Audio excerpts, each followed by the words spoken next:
Halo semuanya, kembali lagi di Teenstalk. Hashtag singkat, padat, dan Jelas.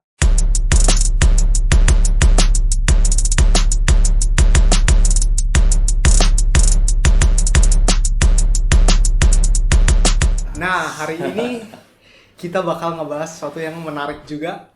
Jadi kalau misalnya kemarin itu kita ngebahas tentang apologetika, sekarang kita akan ngebahas tentang teologi. Dan terutama untuk pertanyaan-pertanyaan yang mungkin agak terkesan sulit gitu dan mungkin beberapa agak kontroversial. Nah, di sini aku tuh ditemani oleh Chuantao Samuel. Boleh mungkin dari Chuantao, silakan memperkenalkan diri. Halo guys, teman-teman remaja GKI BSD khususnya ya. Mungkin udah pernah ketemu di gereja. Namaku Ko Samuel, panggil aja Koko nggak apa-apa. Dan senang bisa sama-sama kalian di momen ini melalui podcast. Kiranya apa yang kita bahas ini boleh menjadi blessing bagi kita semua ya. Tentu ketika kita mempelajari hal-hal yang teknis seperti ini, tetap kita perlu aware, tetap kita perlu notice bahwa disposisi hati kita adalah hati yang humble di hadapan Tuhan ya. Karena kita mencoba untuk mencermati, mendalami aspek-aspek teologi yang tentunya ini tidak mungkin bisa dilepaskan dari doksologi kita, penyembahan kita kepada Tuhan. Dan tentu kontroversi betul karena ada perbedaan pendapat di dalam semesta Kristen ya. Nanti kita akan melihat apa perbedaan yang ada dengan Katolisisme dan lain sebagainya. Tapi dengan spirit yang humble, spirit yang kita mau berdialog, kita boleh saling belajar dan juga boleh semakin mengasihi Allah dan sesama melalui percakapan kita. Berarti singkat, jelas, gantian. Jelas. Padat singkat, dong. padat, dan jelas. Oh, ya, jelas, oke. benar. Gue yang tadi ketwis ya. Oke. Oke, ya bes. Kita mulai? Oke, bisa. Thank you. Jadi, saya lagi mungkin disclaimer ini, pembahasannya ada yang bisa bilang berkatanya adalah sekunder lah, yang bukan yang primernya dari iman kekristenan. Oke, kita langsung aja ke pertanyaan pertama, dan ini mungkin pertanyaan yang juga langsung meningkat gitu pertanyaan. Jadi berdoa, kan ya oke, jadi ada umat-umat kekristenan yang ranah di Katolik juga kan ya.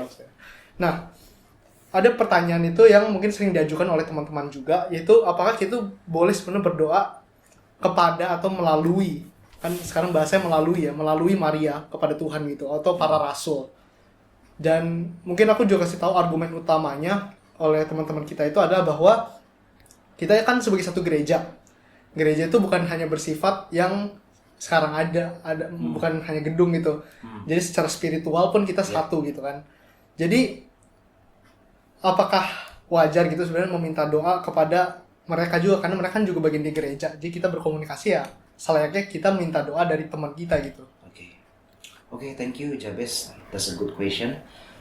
Jadi gini teman-teman, praktik berdoa melalui orang-orang kudus itu sebenarnya adalah sebuah praktik yang kita dapat temukan di dalam tradisi spiritual dari saudara-saudara kita Roma Katolik, ya, Katolik Roma. Dan kita yang berada di dalam aras atau lingkungan, katakanlah denominasi-denominasi yang ada di bawah Protestantisme, kita tidak lakukan ini. Karena secara teologis kita juga tidak terima praktik berdoa ya kepada atau melalui orang-orang kudus seperti ini. Tapi begini, sebelum kita mencermati ya, scrutinize teologi, praktik teologis dan praktik spiritual daripada berdoa kepada orang-orang kudus ini melalui orang-orang kudus yang dilakukan oleh saudara-saudara kita, saudari-saudari kita dari Katolik Roma, kita perlu hati-hati jangan sampai kita melakukan sebuah karikatur kepada mereka. Jadi kita melakukan sebuah penilaian yang ibarat itu alien description gitu. Kita sebenarnya mereka tidak memahami seperti itu, tapi kita yang menjudge, melabel seperti itu. Jadi mungkin saya coba tampilkan ya, coba elaborasikan sejauh yang saya pahami tentang apa yang sebenarnya mereka pahami dari standing position mereka tentang praktik ini ya. Oke ya. Jadi begini teman-teman sekalian. Ketika teman-teman kita Katolik berdoa kepada orang kudus, sebenarnya mereka bukan berdoa kepada orang kudus ansih, tapi mereka itu sedang berdoa kepada Tuhan. Dan mereka itu tidak menyembah orang kudus itu, Santo Santa itu yang telah dikanonisasi oleh Vatikan. Enggak, mereka bukan menyembah mereka, Santo ini, Santa ini, enggak. Dan mereka juga berdoa itu sebenarnya kepada Tuhan. Nah, tetapi yang menarik, mereka itu mengajak orang-orang kudus yang telah meninggal itu untuk berdoa bersama orang percaya masih hidup di dunia ini. Atau mengajak orang-orang kudus yang telah meninggal itu ya mendoakan orang percaya yang masih hidup di dunia ini. Loh, mungkin teman-teman bisa berpikir, kok Samuel, Lause, atau Contoh, kok mereka bisa sih sampai ke dalam pemahaman teologi seperti itu?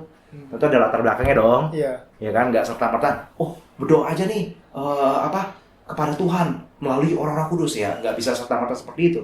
Pasti di dalam sebuah rumusan teologis itu ada semacam bangunan teologi, fondasi teologi di baliknya, begitu ya. Jadi mereka itu punya pemahaman begini. Gereja itu terbagi 3, bro dan teman-teman ya. Jadi pertama itu apa? Gereja yang jaya. Gereja yang jaya itu apa sih? Gereja yang jaya itu adalah gereja yang sudah berada di surga. Itu para santo, para santa, dan orang-orang percaya yang sudah meninggal yang sudah ada di surga. Nah, gereja yang kedua itu gereja yang berjuang. Apa tuh? Artinya gereja atau umat Allah yang masih hidup di dunia. Kita nih. Terus kemudian yang ketiga itu gereja yang menderita. Apalagi itu gereja menderita. Maksudnya begini, itu gereja atau umat Allah yang sedang dimurnikan di dalam api pemurnian atau purgatorium. Nah, sekali lagi kita tahu mereka itu percaya akan sebuah keberadaan purgatori yang masih menyucikan dosa kita setelah kita percaya pada Kristus. Kan kita masih terus bergumul tuh. Nah, kita jatuh dalam dosa, dalam momen seperti itu sepanjang fase-fase perjalanan hidup rohani kita. Nah, itu dosa itu perlu disucikan lagi di purgatori. Nah, itu di dalam teologi mereka yang tampaknya diambil dari referensi kepada kitab-kitab apokrifa seperti 2 Makabe.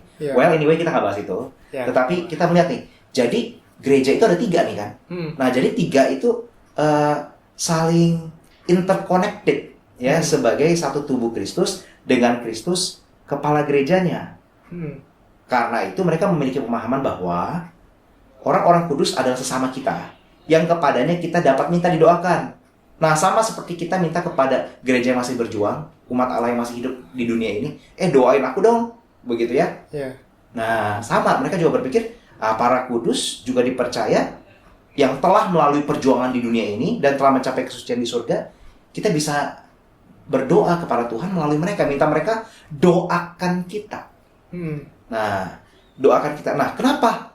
Lebih lanjut lagi ya, kenapa mereka bisa berdoa bagi kita? Kita minta mereka mendoakan kita, berdoa bersama kita.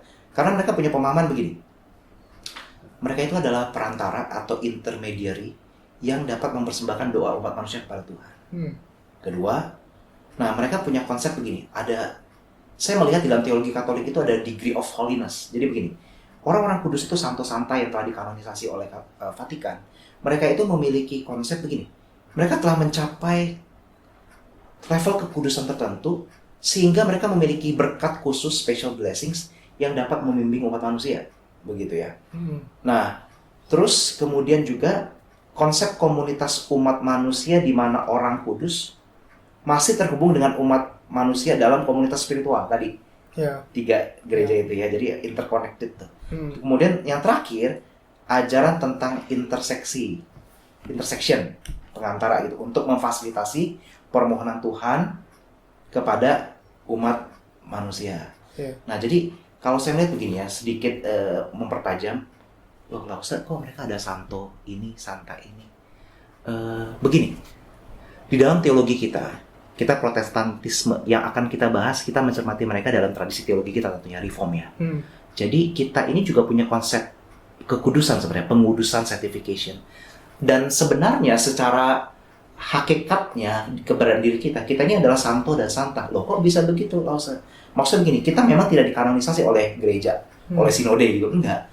Tetapi di dalam konsep teologi reform ada namanya disebut sebagai immediate sanctification. When we justified, we also sanctified.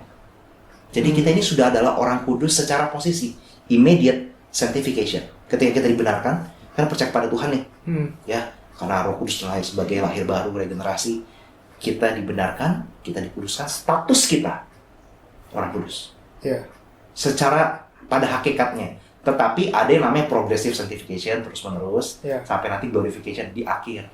Jadi kita pun sebenarnya adalah orang kudus, tapi orang kudus dalam pengertian kita ini secara posisi dikuduskan. Even kita belum perfectly sanctified. We're not perfect yet, right? Ya kan? Jadi ya kita pun juga orang kudus, tetapi konsep mereka tentang sanctification, doktrin mereka tentang sanctification, saya melihat ada perbedaan di dalam skema teologis mereka. Jadi ya wajar kalau mereka melihat, oh ini ada orang-orang kudus tertentu yang tampaknya mereka memiliki sebuah derajat yang berbeda dari kita nih. Jadi mereka punya special blessings nih. Saya mencermati itu mungkin ada, tampaknya ada hal itu gitu ya. Jadi itu dulu sih dari apa yang bisa saya gambarkan tentang mereka. Jadi kita tidak terjebak dalam karikatur ya. Baru setelah ini mungkin kita bisa cermati, amati, kritisi dari teologi kita. Mungkin ada tanggapan lu? Oke. Berarti dari sisi mereka itu yang aku tangkap itu tadi ada apa ya? Jadi ada satu level lain gitu lah ya tentang karena mereka menganggap mereka ini orang-orang ini lebih kudus, mungkin lebih dekat dengan Tuhan. Jadi dia bisa menjadi suatu perantara gitu. Bagi kita untuk bukan kita berdoa kepada mereka, tapi lebih kepada meminta mereka untuk mendoakan kita kepada Tuhan karena ada apa ya, kedekatan yang lebih mungkin dengan Tuhan gitu. Oke. Jadi katakan begitu ya, karena mereka telah melewati kehidupan dunia ini terlebih dahulu dan mereka yang memiliki sebuah degree of holiness yang lebih ya.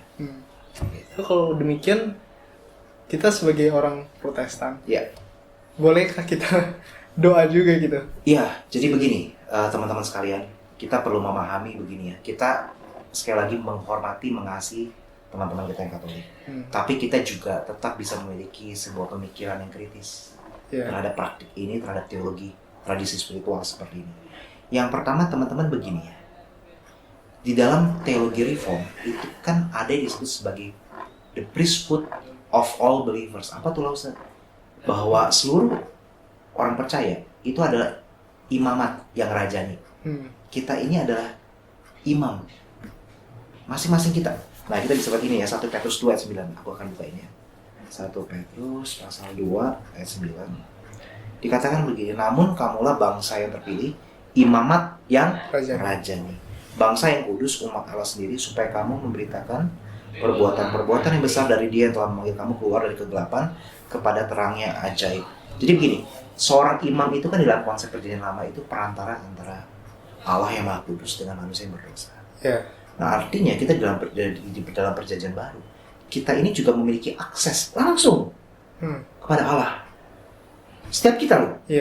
Jadi Jabez pun anytime, anywhere, kamu bisa berdoa langsung kepada Allah karena kamu imamat yang rajani. Kamu nggak perlu intermediary lagi, nggak perlu dalam tanda kutip perantara lagi. Ada perantara tentu, Yesus Kristus. Tetapi maksud saya dalam hal ini aksesnya kamu tuh bisa langsung kepada Bapa tentu melalui Kristus. Nah, kemudian tadi saya katakan perantara dalam pengertian kita perlu perantara pasti, tapi perantara kita itu hanya Yesus Kristus. Bahwa buktinya apa Lause? Saya akan buka ya Roma 8 ayat 34. Ayat 34 dikatakan gini, Kristus Yesus yang telah mati, bahkan yang dibangkitkan, duduk di sebelah kanan Allah dan memohon untuk kita. Memohon untuk kita dalam bahasa Yunani-nya ini bermakna intercede atau perantara bagi kita. Itulah Yesus Kristus, bukan orang-orang kudus yang ada. Imam besar yang sempurna itu. Kemudian di dalam Ibrani 7 ayat 24 sampai 28 ya. Ibrani 7 ayat 24 sampai 28. Di sini teman-teman juga bisa melihat rekan-rekan sekalian, karena ia tetap selama-lamanya, ia ini Yesus Kristus. Imamatnya tidak dapat beralih kepada orang lain, karena itu ia sanggup juga menyelamatkan dengan sempurna semua orang yang melalui dia datang kepada Allah. Sebab ia hidup senantiasa untuk menjadi pengantara mereka. Sebab imam besar yang demikianlah yang kita perlukan. Siapa itu? Yesus Kristus. Yang saleh, tanpa salah, tidak cemar, terpisah dari orang-orang berdosa, dan lebih tinggi daripada tingkat-tingkat surga. Ya, Ia tidak seperti imam-imam besar itu yang setiap hari harus mempersembahkan kurban untuk dosanya sendiri dan sesudah itu barulah untuk dosa-dosa umat. Sebab hal itu telah dilakukannya satu kali untuk selama-lamanya, once for all. Kemudian ketika ia mempersembahkan dirinya sendiri. Terakhir, sebab hukum Taurat menetapkan orang-orang yang diliputi kelemahan menjadi imam besar. Tetapi sumpah yang diucapkan sesudah hukum Taurat menetapkan anak yang telah dijadikan sempurna sampai selama-lamanya. Itulah anak Yesus Kristus. Nah, kemudian teman-teman sekalian, begini ya. Kembali kepada praktik tersebut ya. Ada satu hal yang saya pernah temukan di dalam doa ya kepada Maria yang pernah dinaikkan ya di dalam literatur Katolik Roma. Mereka mengatakan begini. Maria, through you, ya melalui Maria, forgiveness is granted to the guilty. Melalui Maria, pengampunan itu diberikan kepada orang yang bersalah. Oke, menarik. Bukan yang melalui Kristus ya. Terus kemudian gini, placate your son, tenangkan anakmu, and cleanse all faults of the faithful. Tenangkan anakmu dan bersihkan segala kesalahan dari orang-orang beriman. Nah, ini dari buku yang berjudul The Sequence to Our Lady and the Sequence in Praise of the Virgin. Jadi menarik, ini ada kalimat-kalimat yang kita lihat ini menyetarakan, mengangkat Maria sedemikian rupa sampai dikatakan melalui dia pengampunan diberikan. Kemudian juga dikatakan tolong hapus kesalahan kami. Kemudian tenangkan anakmu. Loh, seolah dia berotoritas gitu untuk betul. menenangkan Kristus. Well, begini. Kita menghargai Maria tentu sebagai ibu daripada Yesus Kristus.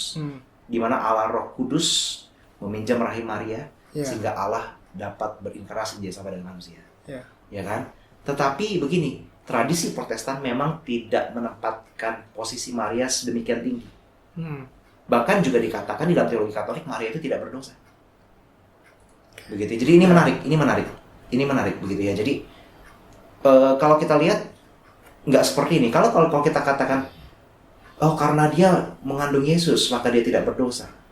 Kita bisa terus-menerus sampai ke sebelumnya. Kalau gitu yang sebelumnya mengandung Maria juga nggak berdosa dong. Sebelumnya juga nggak berdosa dong. Dia terus-menerus ada lanjutan ke atas seperti itu ya. Tapi kita hargai teman-teman Katolik yang punya pengertian seperti itu ya. Nah, oleh karena itu begini, sangat wajar kenapa sih mereka bisa menempatkan praktek seperti ini menjadi suatu praktek yang mereka lakukan. Padahal Alkitab itu tidak serta-merta mengajarkan hal ini. Ya, begini dikatakan begini, coba saya akan coba soroti ya. Kita tuh nggak masalah loh minta orang percaya bersyafaat bagi kita, berdoa bagi kita, betul dong? Orang yang masih hidup. Tetapi apakah sama tidak masalahnya ketika kita minta orang percaya yang sudah meninggal berdoa bagi kita, bersyafaat bagi kita? Begini, orang yang meninggal ini dalam personal eskatologi ya, itu betul. Mereka masih eksis, mereka bukan tidak eksis, masih ada, memiliki kesadaran, awareness, consciousness itu ada, consciousness itu ada. Dan berada di dimensi yang berbeda dengan kita. Tetapi apakah sama tidak masalahnya kita minta mereka berdoa, bersyafaat bagi kita? Katolik mengutip Wahyu 5 ayat 8. Wahyu 8 ayat 3-4. Teman-teman bisa baca sendiri untuk menyikat waktu ya di rumah. Tetapi sebenarnya di dalam Wahyu 5 ayat 8, Wahyu 8 ayat 3-4, kalau kita teliti, telaah, baca baik-baik secara exegetical dan lain sebagainya, itu tidak memberikan perintah yang sangat clear loh, bahwa kita perlu meminta orang kudus yang sudah meninggal untuk bersyafaat bagi kita yang masih hidup. Nah, coba saya bacain satu aja deh, Wahyu 8 ayat 3-4 ya. Seorang malaikat lain datang dan berdiri dekat mezbah dengan sebuah pedupaan emas. Kepadanya diberikan banyak dupa untuk dipersembahkan bersama doa semua orang kudus di atas mezbah emas di hadapan tahta itu. Asap dupa itu pun naik bersama doa orang-orang kudus itu dari tangan malaikat itu ke hadapan Allah. Memang disebut doa orang-orang kudus, tetapi tidak diberikan sebuah perintah eksplisit berdoalah kepada Allah melalui orang-orang kudus, nggak ada. Jadi ada ayat-ayat seperti ini, tapi kalau kita tafsir hermeneutika, kita eksegesis dengan baik, tampaknya tidak mendukung praktik seperti ini. Akhirnya kita bisa melihat begini sih, bahwa Katolik dan Protestan Reform kok bisa konklusinya berbeda lah Ustaz? Karena gini, fondasi berteologinya udah beda. Katolik, firman Tuhan dengan tradisi gereja itu setara loh. Sejajar sama berotoritas. Protestan, jangan salah, Reform itu tidak meniadakan tradisi. Ya. Ada orang bilang, oh Reform meniadakan tradisi. Itu Alkitab aja ini tradisi gereja. Iya. Iya, sebenarnya enggak, kita nggak meniadakan tradisi. Kita tetap menerima tradisi gereja. Nah, tetapi tradisi gereja itu fungsinya di dalam pemahaman kita, itu berfungsi sebagai sebuah komunitas eksegesis, komunitas yang mempelajari Alkitab, ya, yang tunduk kepada otoritas Alkitab. Jadi Alkitab ini kan memang kita bisa tafsirkan sedemikian rupa saking kayanya ya. Yeah. Nah, jadi di dalam tradisi gereja yang terbentuk di dalam pemahaman reformasi itu adalah sebuah komunitas eksegesis, di mana semua hasil eksegesis itu adalah hasil dialog dengan firman Tuhan. Yeah. Ya, perjanjian lama, perjanjian baru, dan tunduk di bawah otoritas Alkitab. Jadi kalau ada hasil-hasil exegetical, rumusan-rumusan teologis yang berdasarkan eksegesis tertentu yang berkontradiksi dengan Alkitab atau melengkapi Alkitab, pada Alkitab tidak menulis itu. Nah, kita nggak ke situ. Paham ya? Yeah. Jadi kita semua melakukan firman Tuhan. Semua punya rights untuk menafsirkan firman Tuhan. Itu kan semangat reformasi. Kita semua berhak menafsirkan firman Tuhan, belajar firman Tuhan. Bukan cuma kaum klerus aja, seperti di abad medieval. Bukan. Yeah. Tetapi penafsiran itu kalau tunduk pada otoritas Alkitab betul-betul bisa bertanggung jawab. Ada spiral hermeneutik yang betul-betul hasilnya legitimate dan bertanggung jawab. Ya, oke. Tapi tunduk pada otoritas Alkitab. Kita nggak bisa menciptakan sesuatu yang baru di luar ini. Iya. Kalau tradisi ada sesuatu yang baru di luar ini, kemudian dijadikan praktek atau menjadi sebuah tradisi, ya mohon maaf seperti teman-teman kita yang di Katolik. Oleh karena itu mereka ada kanonisasi orang-orang kudus, ada purgatori, ya kan? Ada praktik-praktik yang lain. Itu kan sebenarnya tidak ada di PL dan PB secara eksplisit dan clear. Dan in case mereka bisa mencomot-comot ayat, mari kita berdiskusi untuk kita melakukan sebuah eksegesis yang baik. Jadi ada praktik-praktik tradisi-tradisi tertentu dari mereka yang sebenarnya sifatnya komplement. Jadi melengkapi, komplementari, sejajar dengan Alkitab. Dan kalau kita tradisi kita terima. Sejauh ini menjadi komunitas eksegesis yang tunduk pada otoritas Alkitab. Jadi nggak diajarkan Alkitab, jangan di rumuskan begitu. Kurang lebih demikian. Ya, tetapi sekali lagi tadi di awal Yabes bagus banget ngomong ini kan sesuatu yang sekunder ya. Jadi begini, doktrin itu kan ada yang primary, ada yang secondary, ada yang tertiary ya. Ini bukan doktrin yang primary sih. Tapi tetap kita bersama mereka percaya kepada Allah Tritunggal yang kudus. Ya. Tapi ada doktrin sekunder yang berbeda, tersier yang berbeda. Gitu. Tapi kita nggak bahas itu sekarang. Yang pertanyaan berikut itu, ini lebih general. Apakah bayi itu masuk ke surga atau diterima Allah atau tidak gitu? Bayi yang meninggal ya? Iya. Oke, jadi gini. Ini isu yang sensitif, guys. Kenapa sensitif? Terutama bagi mereka yang kehilangan anak kecil atau anak bayi. Dalam keluarganya pasti sedih. Contoh langsung Koko ini udah punya anak 3 tahun. Kalau kehilangan dunia salsa runtuh dan nggak semangat ngapa-ngapain. Pasti dong secara manusiawi. Jadi ketika ada orang yang mengalami kehilangan seperti ini, pasti perlu jawaban pastoral yang penuh hikmat untuk menjawab.